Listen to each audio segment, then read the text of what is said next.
Good morning, good afternoon, good evening, wherever you are. Thank you very much for stopping by again.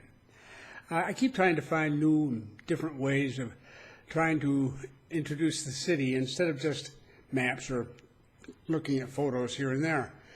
Give you some idea of the simple things such as part of our daily lives, etc. Not an easily done thing from such a distance. But I've come up with some things I want to share with you, and I see them as tools of a sort too. They're places you can go and get information, and I'm going to even show you how to get it translated into English if you're not familiar with that already. So, without further ado, there's the serious business first, and the fun stuff comes afterwards. But I have a gentleman, who is very concerned that I don't give the statistics for COVID, for the virus every day that are published in umpteen different locations here in Panama, in Spanish and in English. I have no intentions of turning this into a COVID-19 site of any kind whatsoever. All I'm doing is dealing with this issue because it keeps you from getting here, it keeps us from doing business together, from living together, from growing together. And as long as that's the case, then I have no choice but to raise it and talk about it. But I absolutely am not bringing up the statistics because they change every single day. We already have more than 100 days of them. And they get out of date so fast. These videos are here for a while. So no, I'm not even going to consider that. However, I know there are people who are really heavily into statistics, and it seems they hope that it would tell them something profound. My attitude with most of the statistics from most nations at the moment is that it's a mixed bag, and comparisons are a little bit difficult to do. But nonetheless, if you're interested in that, let me show you where you can go to do it. And one place to do that is La Prensa. Now, La Prensa is one of the largest and best known and oldest newspapers here in Panama. It has a paywall, so you have to subscribe in order to get into it. But its information on the virus is free to the public. I mean, they have not kept that hidden or anything of the sort behind some sort of paywall. You don't have to pay a penny. And they provide. Every morning, they take the last night's figures that were reported and they work them into graphs on many different levels to give people an idea of what's going on, what the trends are. And I think that's what some of you have written and asked about too. Okay, let's go in and see it. If you go in to see, I'm going to be referring here from time to time to a sheet because I got a lot of slides I made this afternoon, and I don't want to get them mixed up. So let me go in. All right, first thing I want you to know, if you're not familiar with it, is how to translate.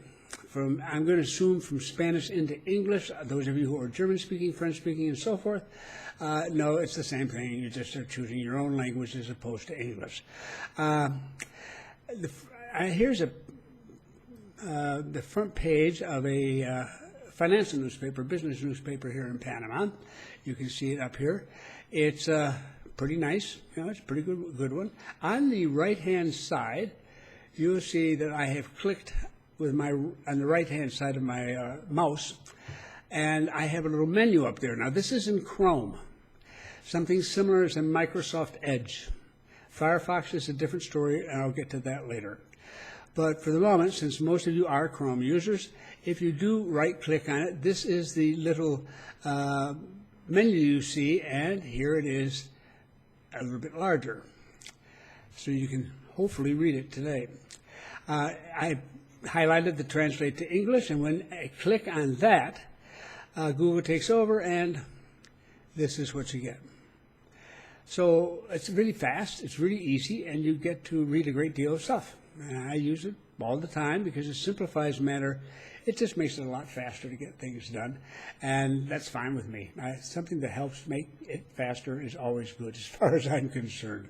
So that's how you can do any translation to any website in Google Chrome, and apparently from the few times I've used it, Microsoft Edge as well. I can't claim for other browsers. I don't know them well enough. Safari, for example. I'm sure there are ways to work with that too. All right. When you get there, and put it this way, I'm going to put the link to where I want you to go to find these statistics in the description.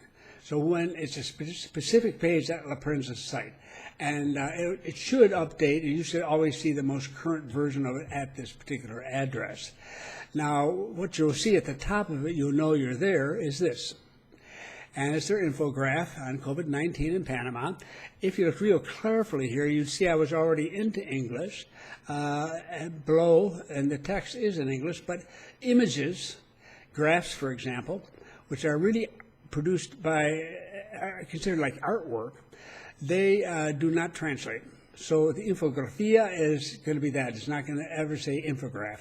That will not translate. It will be the standard text that does. So this is at the top of the page, and below it is a long stream of different charts. And they are updated, I think it's usually about mid-morning every day, based on the last night's results. So this is for, let's see, this would be for the 21st of June.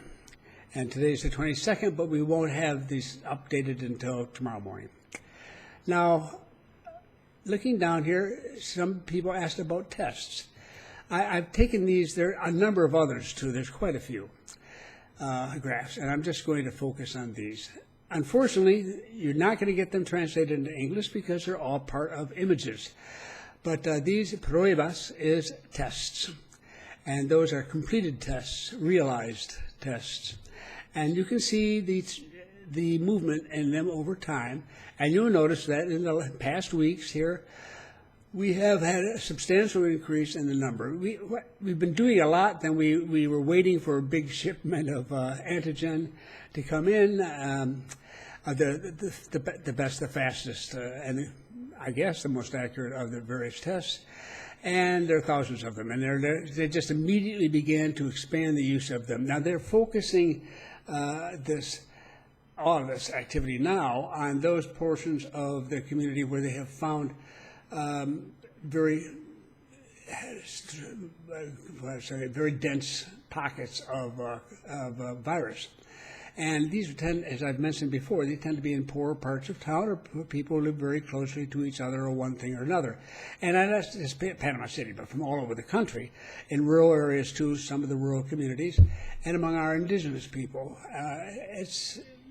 We have to go everywhere.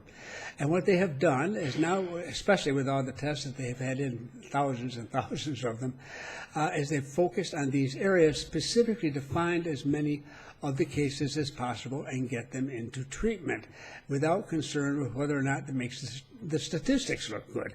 Our physicians here, our medical establishment is quite conservative in some respect, but they are very, very professional and very smart people. And Gorgas Institute here that oversees this with the Ministry of Health, has its offices, has a reputation for a very long period of time in tropical medicine. So they know what they're doing. Now down here, this is another one. These are the cases of, that they see per day. And again, you see that great growth. This is what's happening. As the testing has gone up, we have and gone out specifically to find these people. This is the result. So this is the number of cases that they find in the course of a day. Or you'll see it up there. It's casos por día, day. All right. Now down here, a simpler one, but these are currently active cases, activos. So you can see that, activos, pardon me, casos activos. And they're the total cases, like the one above, but without those who have recuperated and are fine now and those who have passed away. So they're the active cases at the present time. And you see, again, a major increase here, and no one is surprised by that. Unfortunately, I mean, we knew it was going to be bad, but I don't know if they thought it was going to be that bad, but it's not a good thing, but it has to be done. It's the only way we're going to get this under control. But now these, you see these jumps, keep in mind, because the next one is fallecidos, which are those who have fallen, those who have passed away. This is the number per day. On the left-hand side there, it runs from 5 to 20. these lines and so forth. As you can see, except with the one particularly bad day there, we have had really very little change. For all the increase in the cases, all the increase, and this has been going on for a while now, we don't see any dramatic changes here in those who've died, and that's a good sign, because this, after all, is what we're talking about. This is the bottom line. You're either alive or you're not alive. So, but we'll keep watching and see if these go up for some, whatever reason down the road. Now, wonderful thing down here is at the bottom, they have two that indicate whether they're moving graphs. You see them when you get to them. They start from the 22nd of January, and they work their way through to the 21st, in this case, to the 21st of June. And the first one, like that, just shows the total number of active cases.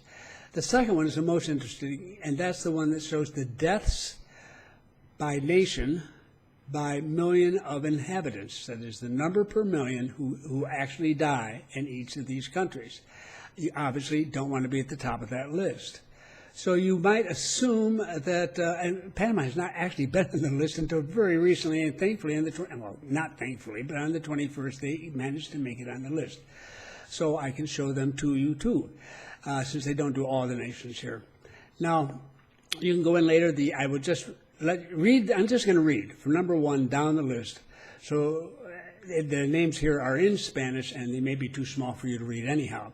But number 1 nation, I assume you know that these are nations that are very poor, have very poor health systems, and not enough money, and so forth, and what have you. You might assume that too. Let's take a look. Number 1 is Belgium. Number 2, United Kingdom. Then Spain, Italy, Sweden, France, the United States, Holland, or the Netherlands, Ireland, Ecuador, Peru, Brazil, Chile, Switzerland, Canada, Luxembourg, Mexico, Portugal, Moldavia, and there's Panama. As for, you do deaths per million because that allows you to compare small countries to the large countries, and that's the whole purpose, to give a fair comparison. Obviously, large countries are going to have a lot more people die, but that's because they have a much larger population, so you have to take that into account, and this takes it into account. The U.S. is running over 3 times Panama's level now, and Spain 5 times. And since those are the 2 countries who historically have been associated with Panama.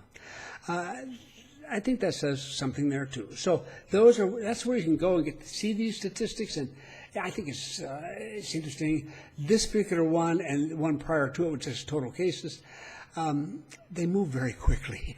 You get to the final end, you've got 5 seconds to look at it, and then boom, they do it over again. It repeats and repeats. It drives me a little crazy, but you'll get the point very quickly. You just keep your eye down there at the bottom and see if Panama keeps showing up. We hope not. But whatever it does, here are all the statistics you need, and there are several others that are there that I haven't even bothered mentioning. Okay, fair enough. Now that's that topic. I want to move on to something else. And I've said, what can I show you that we all see a lot of, or at least most of us do, certainly expats do. I've decided to look at a few things that are a little bit different. One of those is Degusta Panama. Now, Degusta Panama is a restaurant review site. That's exactly what it is. And if you want to translate it from its Spanish into English, you can do that the same way I showed you with Google Chrome or with Microsoft Edge. But for those of you who want to use Firefox, I use it frequently, and you wanted to go in and do something like that, they've had their little problems with Google every once in a while, but everything seems to be working well now. You would go in to translate.google.com. Or if you just put up Google Translate in the Google search engine, it'll show you the first thing right there where to go. And when you get up there, in this case, you click on Spanish on the left. That's the original page. That's the one you're going to go to. It's in Spanish. So I put it in, degustapanama.com. It doesn't need that HTTP and so forth and what have you. Just the basic address itself is plenty. then it will repeat that over on the right-hand side. That is blue because it is a link. And you have it marked English over there. And so you go over and you just double-click on that, and bingo, it shows you, it brings up the site in English. This is what you see this site. This is just a portion of the home page because it's just too big. It takes up too much space. This is what you'll see when you get into the Spanish version. Actually, you could get, even an English speaker will get quite a bit out of that if they really look at it. Here is what happens when the, here we go. Yes, when the English translation takes over. Now, you'll notice something. On the left-hand side, you see Panama. Now, that's weird, isn't it? If you click on that, you see this. Panama is a reference to Panama City. It's our metro area right here. People actually do refer to it as Panama a lot. And it can be a little confusing in conversations sometimes to people in the country saying, I'm going into Panama tomorrow. And you go, oh, really? And then you're looking at the English translation here. The actual word in Spanish, the second choice in that little box is interior, or interior. The interior, or as they say here, inside. Well, Panamanians refer to the area outside Panama City as the interior. And I'm sure it's basically because for ages the Spanish saw it that way, certainly. When they were in Panama City, they were, wherever they were, out there was the jungle, and that was the dark, mysterious interior. Well, not so dark and mysterious anymore. But the name has stuck. And so if you want to look for restaurants in, say, Boquete or Pedasí or someplace like that, Santiago, so on, you want to go to the interior or inside to take a look at the restaurants there. Otherwise, if you're in Panama, you will see those in the Panama metropolitan area. There in Panama City, that part, there are 2,280 restaurants. I think you'll probably find some place to eat. In the interior, they have 891 that are listed here. I think you'll find that there probably could be more, but they're not necessarily, have they all caught on in the interior to get in there and get on this list. But I think we'll do okay. Between the 3,000 restaurants here, between the two of these, there's plenty. Now, when you go into it, I'm not going to bother with that here. You will see it when you get there. You go inside, start looking around. You'll find they do it by cuisine, they do it by price level, they cut it up by the area of town that you're in. They use both corregimientos and neighborhood names in there, as I've talked about in the prior video. And which are the best places for breakfast, which are the best places for lunch, which are the best places for dinner, and so on. And it's all done by the votes and opinions of members. I'm one, so I send in mine when I eat somewhere. We're called foodies, of course. I prefer the eating part of it to the reviews, but what the heck, I do that too. So I think you get a little bit of the flavor of that here. The shock of that unexpected pun was enough to make me stop and think for a second, what did I just say? So that's what I said. In any event, I'm just about to wrap up. Basically, these are, I've gone on long enough. I have a variety more of these sorts of things to share with you, and I'm going to save some of them for another video, since I just don't want this to drag on too long. But these will give you a little bit of an idea of what's going on, both with the virus, but also an idea of what happens in regards to restaurants. And I also wanted to include this business of how you go about translating in very simple terms, because for a lot of you, this is not something you do on a regular basis, and you wouldn't know where to begin, and I know that. We have a wide range of experience among you and in dealing with the internet. Any event, I got some other things I want to do down the road too, to be helpful to people who are getting used to this sort of thing, and the different tools that they can use to improve their experience here in the web. But that's minor details, and they'll come along when they do. So thank you very much for stopping by. This is a beginning, and we'll finish with some more soon enough. And yes, we will be going on to the neighborhoods eventually, but I have a lot more fun doing these. Have a good morning, afternoon, or evening, whichever that may be, and I'll look forward to seeing you again.